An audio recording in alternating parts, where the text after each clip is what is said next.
देखें, diluted earning per share जो हम कैलकुलेट करते हैं, it's a kind of warning to users. क्या हम डरा रहे होते हैं यूजर्स को इस रेशो से? The answer is yes. हम लोगों को डराते हैं।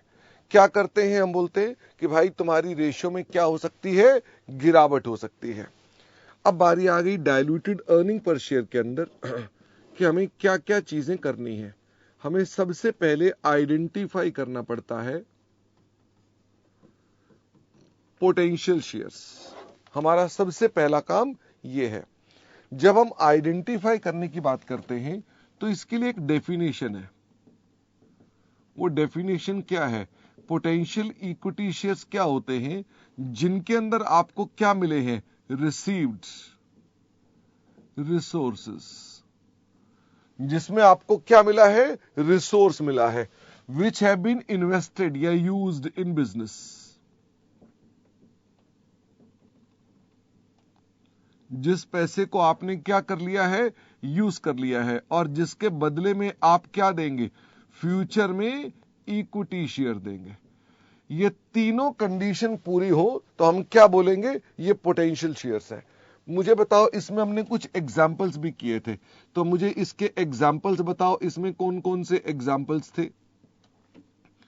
तो इसमें थे हमारे पास कन्वर्टिबल डिबेंचर्स, और इसमें कौन थे? Convertible preference shares. ध्यान देना, कन्वर्टिबल लिखा है, क्यूमुलेटिव नहीं, ठीक है। और इसमें कौन था? इसमें थे एम्प्लॉइज स्टॉक ऑप्शंस। और इसमें कौन था? अच्छा, कौन से वाले? ईसॉप, वेस्टेड या अनवेस्टेड? वेस्टेड और अनवेस्टेड दोनों आएंगे।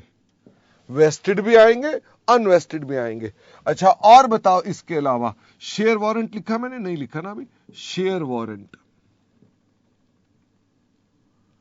और मुझे बताओ और क्या है? जैसे कि हमारे पास partly paid shares, not entitled to dividend.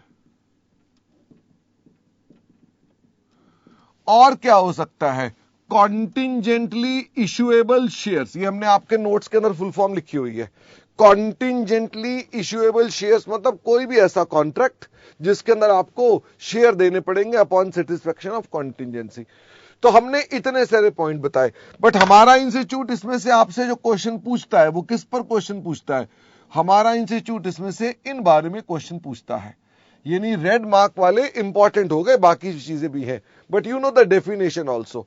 हमने आपको इसके बाद बताया था कई चीजें ऐसी थी जो आपको लगता था पोटेंशियल है, बट वो पोटेंशियल नहीं है। याद है, share application money is not potential. बताओ क्यों?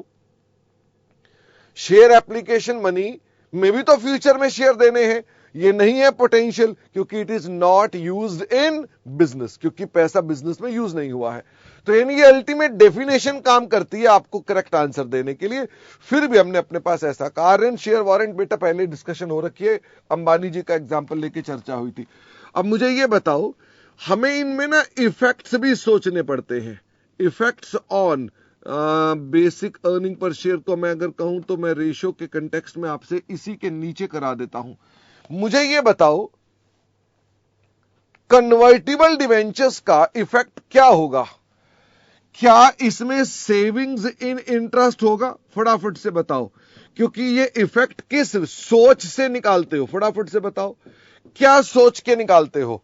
आप ये सोचते हो, if these were not PES but equity shares.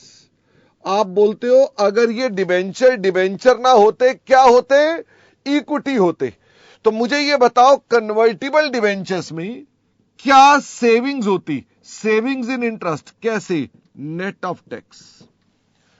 क्या मुझे ये बताओ, कन्वर्टिबल डिबेंचर्स की वजह से डिनोमिनेटर में भी तो नंबर ऑफ शेयर्स बढ़ जाते? फटाफट से बताओ, नंबर ऑफ शेयर क्या हो जाते? बढ़ जाते।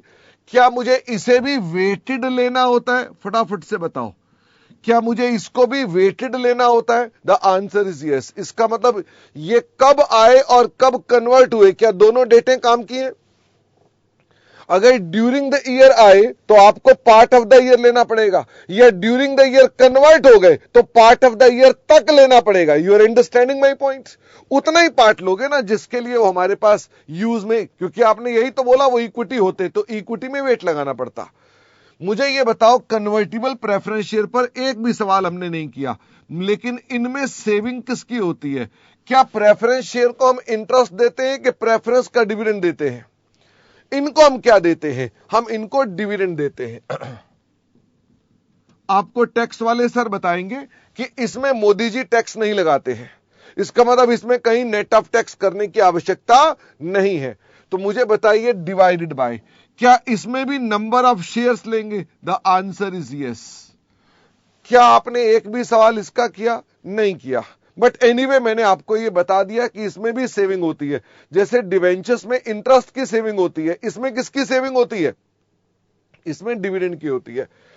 ईसॉप के अंदर न्यूमरेटर में तो कोई सेविंग ही नहीं होती है। Do you remember? न्यूमरेटर में तो कोई सेविंग ही नहीं होती है, लेकिन जब डिनोमिनेटर में आते हो तो आपको इसे कैलकुलेट करना पड़ता है, आपको पार्ट ढूंढना पड़ता है ऑफ ऑप्शंस। तो मुझे ये बताओ, ये जो पार्ट ढूंढते हो ये आप किस फॉर्मूले से ढूंढते हो? Option granted minus option granted into exercise price divided by average fair value. तो क्या ये वो वाला पार्ट निकल आता है जो आपके लिए रेलेवेंट पोटेंशियल शेयर्स है? ये वो वाला पार्ट निकल आता है। क्या इसको भी वेटेड करना पड़ता है? फटाफट से बताओ, क्या इसको भी वेटेड करना पड़ता है? The answer is yes. Share warrant की बात करते हैं, इस पर एक भी सवाल नहीं था। क्या वारंट पर भी कोई ब्याज नहीं होता? इन पर भी कोई ब्याज नहीं होता। इसमें नंबर ऑफ शेयर्स हम एज इट इज ले लेते हैं अगर हो, और ऑफ कोर्स इसमें भी वेटेड एवरेज कर देते हैं। पार्टली पेड शेयर्स में भी कोई ब्याज नहीं होता, कॉन्टिंजेंटली में भी कोई ब्याज नहीं होता। इसमें भी नंबर ऑफ शेयर लिए जाते हैं, इसमें भी नंबर ऑफ शेयर लिए जाते हैं, और इनमें भी वेट कर दिया जाता है, और इसमें भी वेट कर दिया जाता है। पर मुझे बताओ, इन सब चीजों पर मैंने आपके साथ डिटेल में चर्चा नहीं कर रखी, क्योंकि वो चीजें आपके एग्जाम में आने वाली नहीं है, एमसीक्यू में आ सकती है। इसका मतलब आपको इसकी तैयारी करनी है। मुझे ये बताओ, फिर इसके बाद हमने अगले स्टेप पर क्या बोला था? हमने अगले स्टेप पर बोला कि टेस्ट करें कि वो डाइल्यूटिव है कि नहीं है। क्या करें? टेस्ट करें वो डाइल्यूटिव है या नहीं है। हाँ, सौम्या कह रहे हैं तो शेयर वारंट भी तो मोस्ट डाइल्यूटिव हो गए। The answer is yes. अगर आप इसकी बात करें तो ये भी मोस्ट डाइल्यूटिव हो गए, ये भी मोस्ट हो गए, ये भी, क्योंकि सब में जीरो है। पर आपके पास आमतौर पे चूंकि ईसॉप तक ही सवाल पूछे जाते हैं तो आप उसको ईसॉप को बोल देते हैं कि they are most dilutive. Okay, but otherwise they are all most dilutive. अच्छा, अब क्या करें? टेस्ट करें। किसको टेस्ट करें? डाइल्यूटिव को। टेस्ट करने के लिए आपके पास दो सिचुएशंस आ सकती हैं। Question gives data, question does not gives.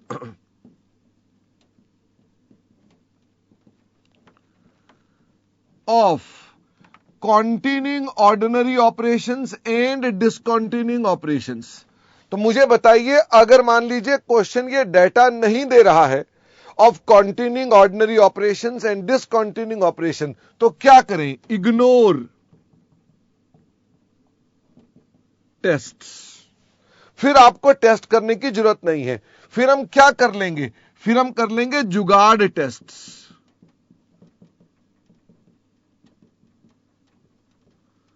फिर हम जुगाड़ टेस्ट करेंगे। ओके, हम लास्ट में अपने जुगाड़ से चेक कर लेंगे। अच्छा, इधर आ जाओ। क्वेश्चन आपको डेटा दे रहा है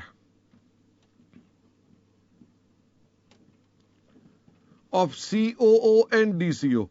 तो मुझे फटाफट से बताओ, स्टेप 1 पर आपको क्या करना चाहिए? अगर डाटा है तो फिर तुम्हें क्या करना है? फिर सबसे पहले बेसिक अर्निंग पर शेयर कौन सी वाली निकालोगे? कौन सी वाली बेसिक अर्निंग पर शेयर निकालोगे? कू वाली। Number 2, basic earning per share कू वाली में ही इफेक्ट डाल दोगे। किसके इफेक्ट डाल दोगे? Of PES. कौन से इफेक्ट हैं? ये समझा रखे हैं ना, जो ऊपर वाले इफेक्ट थे। यानी डिबेंचर है तो ये दो इफेक्ट हैं, ईसॉप है तो ये दो इफेक्ट हैं, प्रेफरेंस शेयर है तो ये दो इफेक्ट हैं, सभी इफेक्ट जो भी हैं आपको मैंने कहा इनको क्या कर दें, इफेक्ट डाल दें। स्टेप 3 पर देखें कि क्या ये रेशो आफ्टर इफेक्ट्स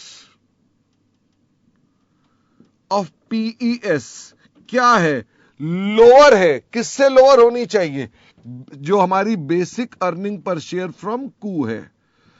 अगर ये लोअर है, अगर ये रेशो लोअर है तो क्या बोलेंगे, हम बोलेंगे हेंस पीईएस इज, फटाफट से बताओ, पीईएस इज डाइल्यूटिव।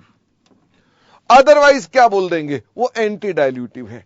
यानी हमने यहां से कंक्लूड कर दिया, फटाफट से बताओ क्या कंक्लूड कर दिया, या तो ये डाइल्यूटिव होंगे या ये एंटी डाइल्यूटिव होंगे। कम होने पर ही, सिर्फ कम होने पर, इक्वल टू नहीं लिखा, कम होने पर ही हम उसे क्या बोलते हैं, डाइल्यूटिव बोलते हैं। ओके, अब मुझे बताइए इसके बाद लास्ट स्टेप क्या होगा। लास्ट स्टेप है डीईपीएस कैलकुलेट करने का। मुझे फटाफट से बताएं, डीईपीएस को कैलकुलेट करते हैं तो हम क्या करेंगे, हम बेसिक अर्निंग पर शेयर लेंगे। कौन सी वाली, कू वाली और डीसीओ वाली, दोनों कंबाइंड। ओके, हम ये वाली लेंगे, प्लस इसमें क्या डाल देंगे, इफेक्ट्स। किसके इफेक्ट्स डालेंगे, ऑफ डाइल्यूटिव पीईएस। कौन से इफेक्ट डालेंगे, डाइल्यूटिव पीईएस। तो क्या मिल जाएगी मेरे पास, डीईपीएस। और अगर मान लीजिए आपने ये ऊपर टेस्ट नहीं किया है, अगर आपने ऊपर टेस्ट ही नहीं किया है, तो फिर मैंने क्या कहा था, मैंने कहा बेसिक अर्निंग पर शेयर में जब ये डाटा ही नहीं है, आपने इसी में इफेक्ट्स डाल दिए। किसके इफेक्ट्स डाल दिए, ऑफ पीईएस। तो आपकी जो रेशियो आएगी आप यहीं पे चेक करोगे। अब बताओ क्या चेक करोगे, जब आपने ऊपर वाला टेस्ट नहीं किया हुआ तो अब आपको ये पता ही नहीं है डाइल्यूटिव है कि नहीं है, तो आप चेक करोगे ये रेशियो क्या होनी चाहिए, लोअर देन बेसिक ईपीएस। ये बेसिक से लोअर होनी चाहिए। अगर ये लोअर है तो ठीक है, वरना ये एंटी डाइल्यूटिव हो गई। तो यानी मैं अपने पास इस प्रकार से इसको कैलकुलेट किया जाता है। यहां तक मेरी बात समझ में आती है कि नहीं आती है? अच्छा ये बताओ, अल्टीमेटली मैं आपको ये कहना चाहता हूं, बेसिक अर्निंग पर शेयर बताती है आज की रेशो कि आज हमें क्या मिला। डाइल्यूटिव क्या बताती है, डाइल्यूटिव कहती है आज जो हमें मिला क्या ये कंसिस्टेंटली फ्यूचर में चल सकता है कि नहीं चल सकता। इसका मतलब जो आपके पास आज है क्या ये आगे तक चलेगा कि नहीं चलेगा। मेरा बॉडी का तापमान है पता नहीं क्या 98.6 डिग्री, मेरी बॉडी का तापमान क्या है 98.6 डिग्री। फटाफट से बताओ ये क्या है, ये बेसिक है। क्या मुझे बुखार हो सकता है कि नहीं हो सकता, ये है डाइल्यूटिव। क्या आपको मेरी बात समझ में आती है? इसका मतलब डाइल्यूटिव क्या फ्यूचरिस्टिक रेशियो है? The answer is yes. Not please tell me which one is better, which one is better. तो आप अपने आप सोचेंगे जो डाइल्यूटिव है वो ज्यादा एनालिसिस में काम करेगी, क्योंकि अगर आप कोई एनालिस्ट है तो क्या आप फ्यूचर के कंटेक्स्ट में सोच रहे हैं? The answer is yes. इसलिए फ्यूचर के कंटेक्स्ट में आपको डाइल्यूटेड देखनी चाहिए। बाकी स्टिल ये मुद्दा जो है डाइल्यूटेड और बेसिक का हमारी क्लासेस में एनालिसिस का नहीं है, हम तो केवल कैलकुलेटर की तरह काम करेंगे, इसमें और कुछ नहीं। ये हमारी चर्चा किसके बारे में थी? ये हमारी सारी चर्चा थी डाइल्यूटेड के बारे में। एक छोटा सा पॉइंट मेरे पास और भी है कि हमें डिस्क्लोजर क्या करना होता है। हमें डिस्क्लोजर क्या करना होता है। तो मेरी बात सुने, ये एक थ्योरेटिकल पॉइंट है, तो मैं आपको बताऊं, आपको बेसिक अर्निंग पर शेयर भी बतानी है, डाइल्यूटेड अर्निंग पर शेयर भी बतानी है, चाहे पॉजिटिव हो तो भी बतानी है, चाहे नेगेटिव हो तो भी बतानी है। Do you remember this points? चाहे पॉजिटिव हो तो भी बतानी है, चाहे नेगेटिव हो तो भी बतानी है। यूजर्स को सारी जानकारी दी जाएगी। यू कैन नॉट से कि नहीं नहीं खाली पॉजिटिव बता देते हैं या खाली हम नेगेटिव बता देते हैं, दोनों बताएंगे। भूल मत जाना, क्या इनके अंदर हम अपने पास रीस्टेटेड रेशियोज भी हो सकती हैं फॉर कंपैरेटिव? जब हम कंपैरेटिव करेंगे तो क्या ये रीस्टेटेड भी हो सकती है? The answer is yes. ये आपको बतानी पड़ेगी for each class of shares. क्या एक कंपनी में कई तरह के इक्विटी शेयर्स हो सकते हैं? ये आप बात सीए फाइनल में पढ़ेंगे। क्या आपको पता है इक्विटी शेयर भी कई तरह के हो सकते हैं? कई तरह के हो सकते हैं। ये ना बात नहीं पता थी तो अब सुन लिया। वैसे लॉ में शायद आपने सुना हो डिफरेंशियल राइट्स, सुना आपने, डिफरेंशियल राइट्स। तो हमारे पास कई तरह के शेयर होते हैं। क्या ये बेसिक अर्निंग पर शेयर हर क्लास के लिए हमें कैलकुलेट करनी पड़ती है? The answer is yes, for each class. मैंने आपको ये नहीं कराया।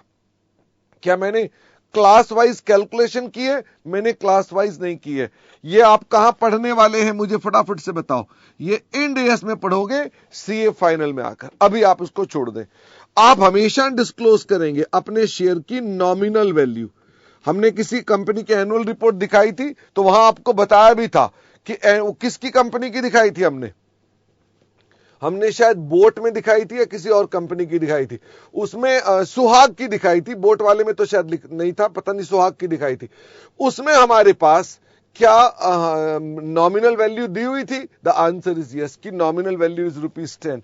तो हमें यह भी बतानी पड़ती है। तो यह एक थ्योरेटिकल पॉइंट था। मैं चाहता हूं एक बार आप अपने पास इधर आ जाएं अपनी किताब पर।